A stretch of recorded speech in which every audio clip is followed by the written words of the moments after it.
ಏನಾದರೂ ಇರಲಿ. ಹಂಗಂದ್ರೆ ಇದರೊಳಗಿಂದ ಉಪಾಯ ಏನು ಅಂದ, ಇದರಿಂದ ಭಗವಂತನಿಗೆ ನಾವು ಏನಾದರೂ ಚೂಡ್ಚಾರ ಅವನ ಅನುಗ್ರಹಕ್ಕೆ ಪಾತ್ರ ಆದ್ರೆ ಮಾತ್ರ ಸಮಾಧಾನ. ಈ ನೋಡ್ರಿ, ಸಣ್ಣ ಹುಡುಗರು ಬೀಜ ಗಣಿತ ಬಿಡಿಸ್ಬೇಕಾದ್ರೆ ಹೈಸ್ಕೂಲ್ನಾಗ ಅದು ಲೆಟಸ್ ಟೇಕ್ ಎಕ್ಸ್ ಅಂತ, ಆ ಎಕ್ಸ್ ಬೆಲೆ ಗೊತ್ತದೇನು ಆ ಹುಡುಗರಿಗೆಲ್ಲ ಇಲ್ಲ. ಅಲ್ಲ, ಎಕ್ಸ್ ಇಟ್ಕೊಂಡ ಬೀಜ ಗಣಿತ ಬಿಡಿಸ್ತಾರೆ. ಅದು 1 ಸ್ಟೆಪ್ಪು 2 ಸ್ಟೆಪ್ಪು 3 ಸ್ಟೆಪ್ಪು 4 ಸ್ಟೆಪ್ಪು ಬಿಡಿಸಿದ ಕೂಡಲೇ ಕಲಿಕ ಎಕ್ಸ್ರ ವ್ಯಾಲ್ಯೂ ಏನು ಗೊತ್ತಾಗ್ತದೆ. ಹೆಂಗೋ ಹಂಗೆ ನಾವು ಭಗವಂತನ ಭಕ್ತಿ ನಾಮಸ್ಮರಣೆ ಅನ್ನುವಂಥ ಎಕ್ಸ್ ಇಟ್ಕೊಂಡು ನಮ್ಮ ಪ್ರಪಂಚದ ಗಣಿತ ಬಿಡಿಸ್ಕೋತ ಬರೋದು. ಕೊನೆಗೆ ಆ ಎಕ್ಸ್ ಅಂದ್ರೆ ಏನು ಅನ್ನೋದು ಗೊತ್ತಾಗ್ತದೆ. ಈಗ ನಮ್ಗೆ ನಾಮ ಅಂದ್ರೆ ಏನು, ನಾಮಸ್ಮರಣೆ ಅಂದ್ರೆ ಏನು ಗೊತ್ತಾಗೋದಿಲ್ಲ. ಆದ್ರೆ ನಾವು ಇಂಥ ಸತ್ಪುರು ಏನು ಹಿಂದೆ ಕೂತಾರಲ್ಲ, ಇಂಥವ್ರ ಮೇಲೆ ಶ್ರದ್ಧಾ ಇಟ್ಟು ಲೆಟಸ್ ಟೇಕ್ ಎಕ್ಸ್, ಆ ಎಕ್ಸ್ ಇಟ್ಕೊಂಡು ನಾವು ಗಣಿತ ಬಿಡಿಸೋತ ಹೋದ್ವಿ ಅಂದ್ರೆ ಕಲಿಕ x is equal to something.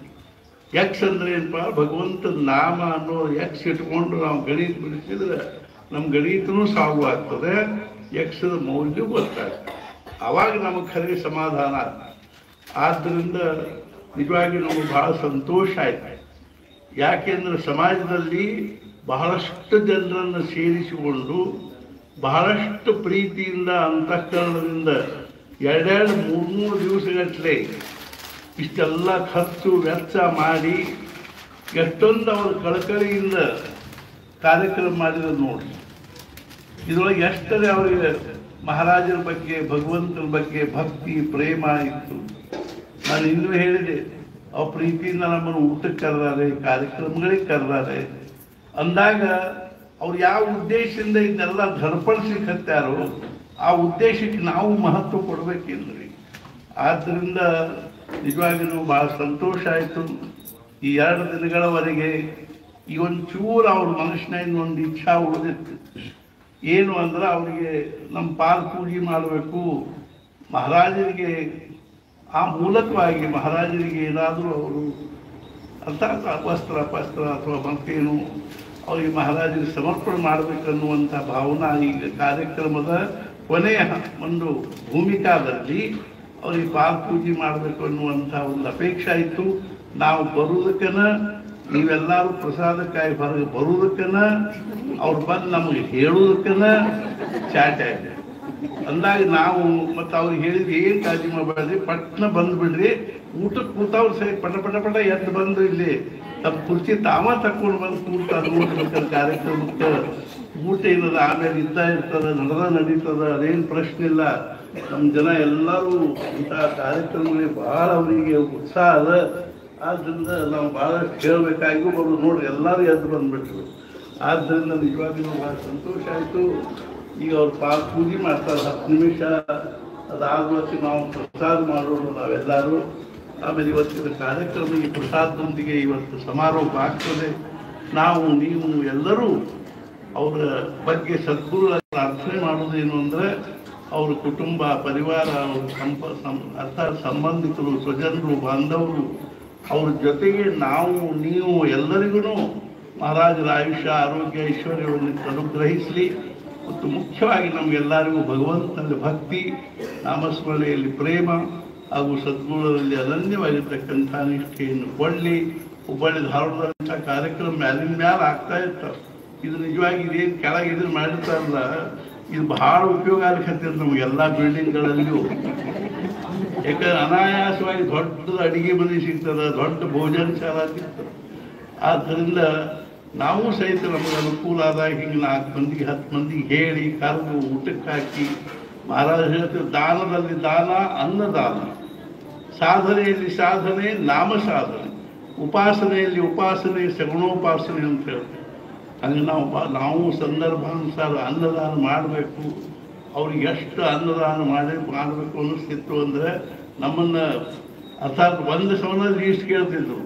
ಈ ದಿವಸ ಏನು ಮಾಡೋಣ್ರಿ, ಈ ದಿವಸ ಏನು ಮಾಡೋಣ, ಸಂಜಿಕೆ ಏನು ಮಾಡೋಣ, ಮುಂಜಾನೆ ಏನು ಮಾಡೋಣ, ನಾನು ಏನಾದರೂ ಮಾಡಿದ್ರೆ ಅದು ಬಿಡ್ರಿ ಅಂತ. ಅವ್ರಿಗೆ ಎಷ್ಟು ತಿನ್ನಿಸಿದ್ರು ತೃಪ್ತಿ ಇಲ್ಲ, ಎಷ್ಟು ಉಳಿಸಿದ್ರು ತೃಪ್ತಿ ಇಲ್ಲ, ಎಷ್ಟು ಮಾಡಿದರೂ ತೃಪ್ತಿ ಇಲ್ಲ. ಎಲ್ಲ ಕುಟುಂಬದವರು ಮಹಾರಾಜರ ಬಗ್ಗೆ ಕುಲಕರ್ಣಿ ಅವರು, ಅವ್ರ ಮನೆಯವರು, ಅವ್ರ ಮಕ್ಕಳು, ಅವ್ರ ಸ್ವಚಂದ್ರು, ಮೊಮ್ಮಕ್ಕಳು, ಅರ್ಥಾತ್ ಅವ್ರ ಸಂಬಂಧಿಕರು ಎಲ್ಲರಿಗೂ ಮಹಾರಾಜರ ಬಗ್ಗೆ ಅನನ್ಯ ನಿಷ್ಠ ಆದವರಿಗೆ ಭಕ್ತಿ ಅದ.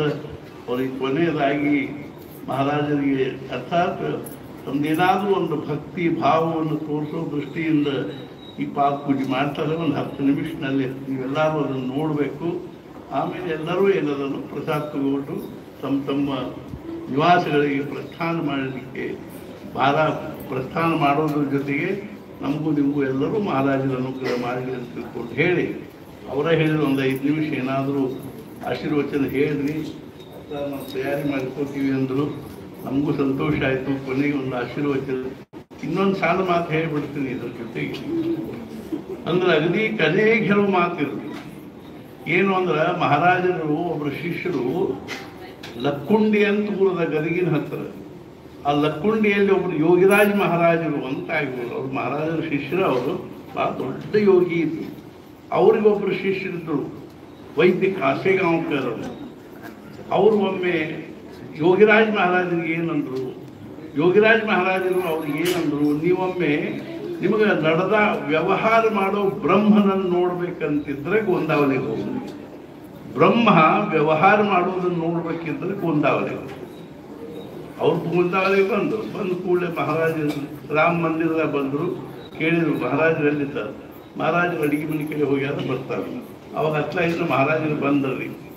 ಒಂದು ಲುಂಗಿ ಸುಟ್ಕೊಂಡಾರ, ಬರೀ ಮೈ ಅದ, ಕೈಯಾಗ ಒಂದು ಸಾಣದೊಂದು ಪಂದ್ಯ ಹಿಡ್ಕೊಂಡಾರ, ಬಾಯಾಗ ಒಂದು ಎಲ್ಲಿ ಅಡಿಕೆ ಚೂರು ಇರ್ಬೋದು, ಕೈಯಾಗ ಜಪ್ಮಾಲಿ ಕುಬಳಿ ಹಿಡ್ಕೊಂಡು ಬರ್ಲಿಕ್ಕತ್ತಾರ. ಮಹಾರಾಜ ಬರೋದನ್ನು ನೋಡಿ ಆ ವೈದ್ಯ ಕಾಸೇಗಾಂವ್ಕರಿಗೆ ಒಮ್ಮೆಲೆ ಕಣ್ಣು ಕುಕ್ಕಿದಂಗ ಅವ್ರ ಮನುಷ್ಯನ ಬಂತು, ಈ ಮನುಷ್ಯ ಭೂಮಿ ಮೇಲೆ ನಾವು ಅಲ್ಲ ಅಂತ ಬಂತು. ಅಂಥ ಒಂದು ತೇಜ ಹಾಕೊಂಡೆ ಅವರು. ಆಮೇಲೆ ಅವ್ರು ನಮಸ್ಕಾರ ಮಾಡಿದ ಕೂಡ ನಾನು ಹಿಂಗೆ ಯೋಗಿರಾಜ್ ಮಹಾರಾಜ ನಾನು ಕಳಿಸ ಸಂತೋಷ ಆಯ್ತು. ನಾವು ಸ್ವಲ್ಪ ದಿವಸ ಇರ್ತೀನಿ, ಇರಲಿ. ಮುಂದೆ ಅವ್ರು ತಿರುಗಿ ಹೋಗು ಮುಂದೆ ಒಂದು ಸಲ ತಾವು ಕಾಶಿಗೆ ಅವ್ನು ಬರ್ತೀನಿ. ಮಹಾರಾಜರು ಹೋದ್ರ 3 ದಿವಸ ಇದ್ರು. ಕೊನೆ ದಿವಸ ಹೊರಡು ಮುಂದೆ ಮಹಾರಾಜರು ಹಿಂದಿಂದ ಗಂಡ ಇಂತಿದ್ರು. ಹಿಂಗೆ ಹೋಗು ಮುಂದೆ ಮಹಾರಾಜ ಚಟ್ನ ಹೊಳ್ಳಿ, ವೈದ್ಯ ಏನಾದರೂ ಹೇಳ್ತೀನಿ ಕೂಡು ಅಂದರು. ಅವ್ರು ಕೂತು ಅವಾಗ ಮಹಾರಾಜರು ಒಂದು ಕ್ಷಣ ಕಣ್ಣು ಮುಚ್ಚಿ ಏನಂದ್ರು ಅಂದ್ರೆ, ಹಂಗೇನು ಹೇಳುವಂಥದ್ದು ಬಹಳ ಇಲ್ಲ, ಈಗಾಗಲೇ ಹೊತ್ತಾಗಿಬಿಟ್ಟದ, 3 ಹೊಡೆದು ಕಣ್ಣಿಗೆ ಬರ್ತದೆ. ನಾ ಅಂತೀನಿ ಅವ್ರು ಈಗಾಗಲೇ ಹೊತ್ತು ಬಹಳ ಆಗ್ಯದ, ಆದ್ದರಿಂದ ಅಂಥ ಪರಿ ಏನು ಹೇಳುವಂಥದ್ದಿಲ್ಲ, ನೀನು ಬಹಳಷ್ಟು ನಾಮಸ್ಮರಣೆ ಮಾಡು. ಹಿಂಗೆ ಹೇಳುವಾಗ ಅವ್ರು ತಮ್ಮ ಆಯುಷ್ಯ ತುಂಬ ಮಾಡಿರೋ ತಪಶ್ಚರ್ಯ, ಸಾಧನೆ, ಸದ್ಗುರು ಸೇವಾ ಇದೆಲ್ಲ ಮೂಡಿಸಿ ಅವ್ರ ಅಂತಃಕರಣದಿಂದ ಹೇಳಿರೋ ಮಾತು. ಇಷ್ಟು ಹೇಳಿ ಚಟ್ನ ಎದ್ದು ಮತ್ತೆ ಹೊರಟಾಗ ಮತ್ತೆ ಹೇಳಿದ್ರು, ವೈದ್ಯ ಸತ್ಪುರುಷರ ದೃಷ್ಟಿಯಲ್ಲಿ ಪ್ರಪಂಚದ ಕಿಮ್ಮತ್ತು ಏನು ಗೊತ್ತಿಲ್ಲ ಇಲ್ದೆ. ಅವಾಗ ಅವ್ರು ಹೇಳಿದ್ರು, ಒಬ್ಬ ರಾಜನ ಮನೆಯಲ್ಲಿ ಸಮ್ರಾಟ್ ರಾಜನ ಮನೆಯಲ್ಲಿ ಭತ್ತದೊಳಗೆ ಭಾಂಡಿ ತಿಕ್ಲಿಕ್ಕೆ ಇಟ್ಟಿರೋ ತೆಂಗಿನ ಜುಬ್ರಕ್ಕೆ ಆ ರಾಜನ ದೃಷ್ಟಿಯಲ್ಲಿ ಏನು ಕಿಮ್ಮತ್ತು, ಸತ್ಪುರುಷ ದೃಷ್ಟಿಯಲ್ಲಿ ಈ ಪ್ರಪಂಚದ ಕಿಮ್ಮತ್ತು ಆಗ್ತದೆ. ಏನಿರ್ಬೋದು ಕಲ್ಪನಾ ಮಾಡಿ ಇರ್ಕೋ. ನಾ ಯಾಕೆ ಹೇಳ್ತೀನಿ ಅಂದ್ರೆ ಇದಿರ್ಕೋ ಅರ್ಥ ಆಗ್ತದೆ. ಆದ್ರೆ ಅವ್ರು ಕೊನೆಗೆ ಏನು ಹೇಳಿದ್ರು ಅಂದ್ರೆ ಬಹಳಷ್ಟು ನಾಮಸ್ಮರಣೆ. ಹಂಗೆ ನಮಗೂ ಕಳಕಳಿ ಅದ. ಇವತ್ತು ನೀವು ಅಗದಿ ಕೊನೆಯದಾಗಿ ಮಹಾರಾಜರದ ಏನಾದರೂ ಒಂದು ಸಂದೇಶ ಇದ್ರೆ ಅದು ನೀವೆಲ್ಲರೂ ಬಹಳಷ್ಟು ನಾಮಸ್ಮರಣೆ ಮಾಡ್ರಿ ಅಂತ ಹೇಳಿ ಈಗ ಇವ್ರು ಪಾದ ಪೂಜೆ ಶುರು ಮಾಡ್ತಾರೆ. ಮಹಾರಾಜ್ ಜಯ.